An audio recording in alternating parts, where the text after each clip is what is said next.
I think this is probably one of the better seasons of anime I think I've ever seen, and that says a lot. I don't really go into anime discussions all that much. I usually like to wait and see how things play out near the very end, just because I know some things get very hyped at the very beginning of the season, and then at some times, even though it's really popular, it just kind of falls off a little bit. It's not as common, but I've seen it happen a lot of times, so I usually like to wait a little bit to see how things turn out. But I gotta say, I've been enjoying everything so much recently. These past few weeks of this whole season have just been banger after banger episodes coming out.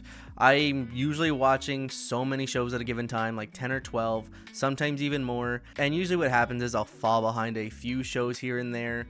Like, I'll start watching one, get like 3 or 4 episodes in, or maybe get to the very end, and then I get sidetracked with all these other things and I end up not finishing it because I'm not really as invested as I am with other shows. But this time's a little different. I've actually been very giddy to see every single show that's been coming out weekly.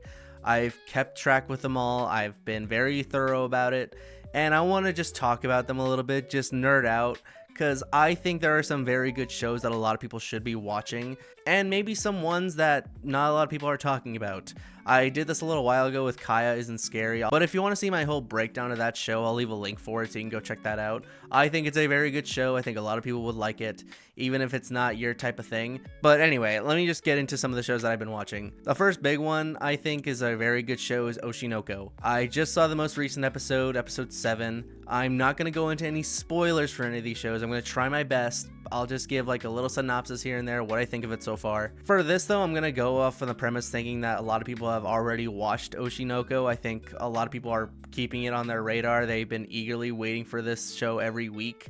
And I gotta say, it is just turn after turn after turn. The mind games I see with some of the characters and some of the scandals that go on in like the entertainment business of things, it is pretty interesting. I don't know much about the entertainment industry, like how celebrities deal with things, even in stuff like, because I think it is just tailored to Japan, but there are some pretty crazy stuff that happens in the entertainment industry from what I've seen, especially with stuff like idols and celebrities there. This whole season is pretty much like a TMZ arc. Everyone's trying to get that next big scoop. They're trying to see what kind of scandals are going off right now and trying to build their career off that.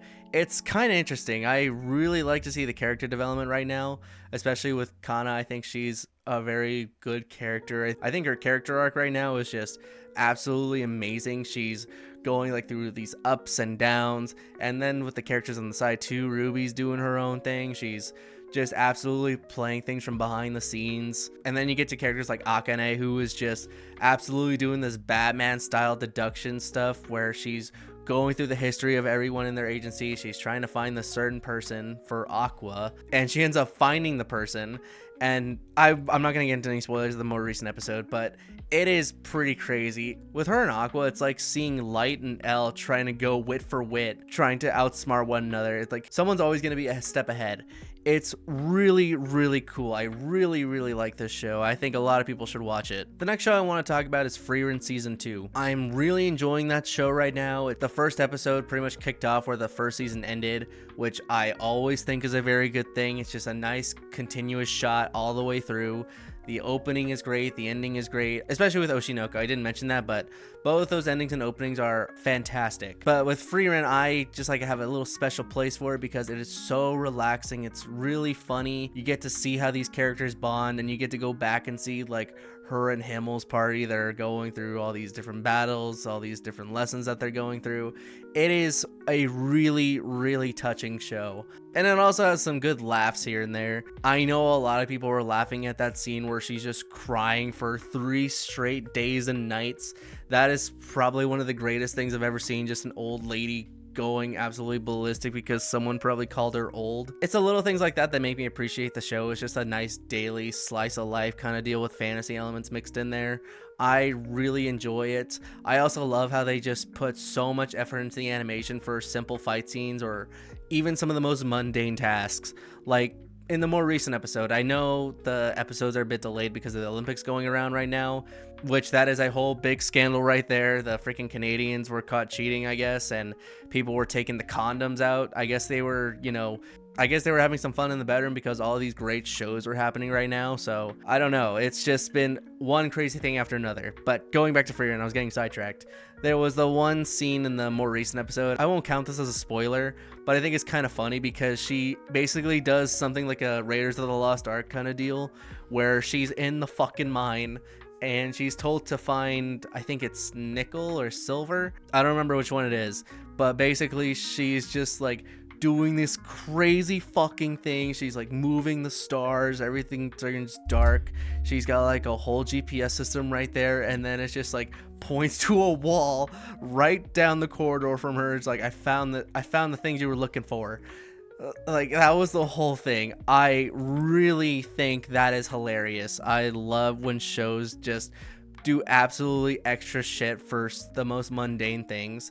It is a very good show. I really, really think everyone should watch it at least once, because it is just one of the greatest fantasy shows I've ever seen. Now, these next shows I'm going to be talking about are not as popular. I know it has a very strong fan base for the people who do watch it, but I think these are some shows you should watch. So, Kaya Isn't Scary.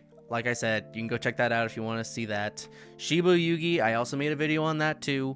That is a very good watch. It's really complicated right now because there's a lot of time skips going on and you're kind of like trying to figure out where things are taking place, but it's still a good show. I think it is a very good premise. I love that show. I've been watching it. I've also been reading it.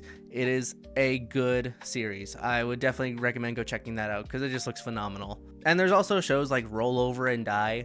I think that is a very good, revenge plot fantasy show.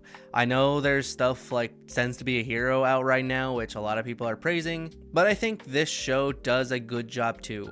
It's not as flashy or has better animation than Sends to Be a Hero. That's still like top tier from Studio Kai. But I think this show is an interesting premise. It's about a girl who gets sold off from her party because she has a useless skill, which is called reversal. And you don't really get to see that until she's like sold off from her party because they think she's useless. She doesn't really have anything going for her, even though she's basically the foundation of the whole party.